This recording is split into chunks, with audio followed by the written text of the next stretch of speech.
Wars last night, but now many of you have convinced me doesn't matter. It just doesn't matter, as Bill Murray said in Meatballs. All right? Doesn't matter what show business people say about politics. Therefore, I now rarely cover that anymore, much to the relief of George Clooney.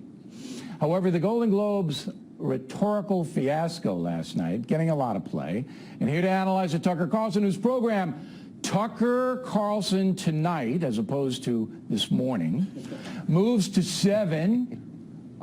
9 from 7. You were on at 7. You're going to be on at 9 right after the factor. And Carlson, you're very fortunate to have my lead in with the ratings here, you know? Yes, I am. Trust me, I'm very aware of that, yes. So thank you. Check is in the mail. Are you going to cover this Globes thing tonight, and how are you going to do it? Yeah, we are. I mean, I agree with everything you said. Whenever privileged people act like victims, though, it annoys me so much I almost can't control myself. But I think there are a couple deeper questions worth exploring. The first is, and I'm not doing this to defend Trump, he can defend himself, he's got Twitter. But the first is, Hollywood is a business, it's a mass market retail business.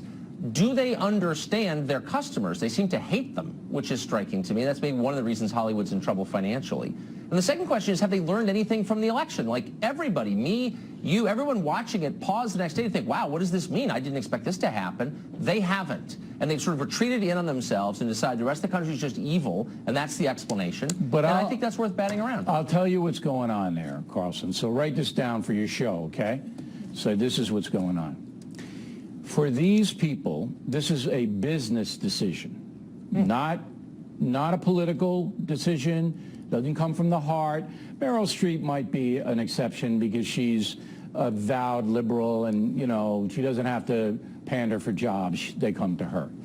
But for the rest of the cadre, they know they'll get jobs, job offers, if they play into the system of liberalism that runs Hollywood.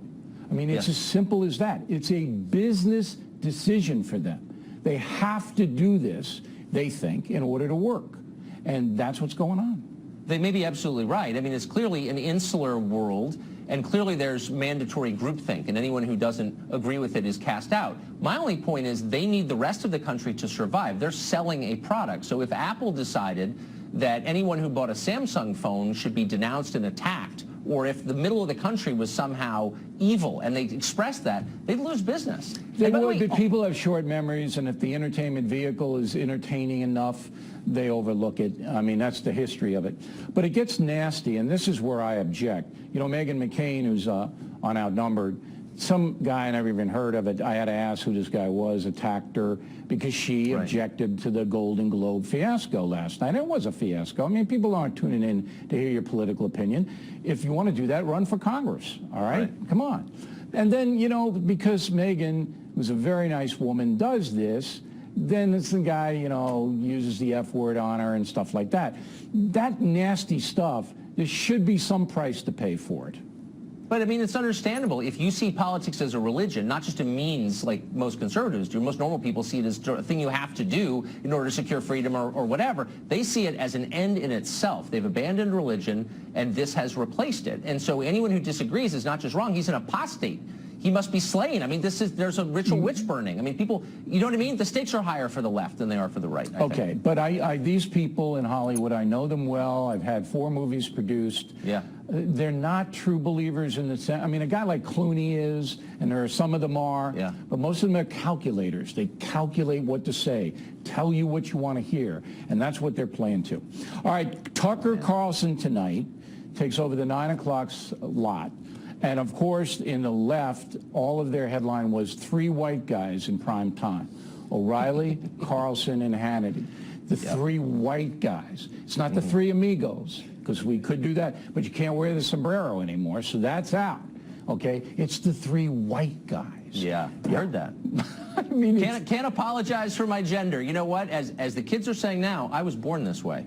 But talent doesn't have anything to do with it anymore. You know, that's true. You earned, I hate to say this, Carlson, but you earned your slot at 9 because you did very well at 7. Okay, so management who can read the ratings go, hey, Carlson did pretty well at 7.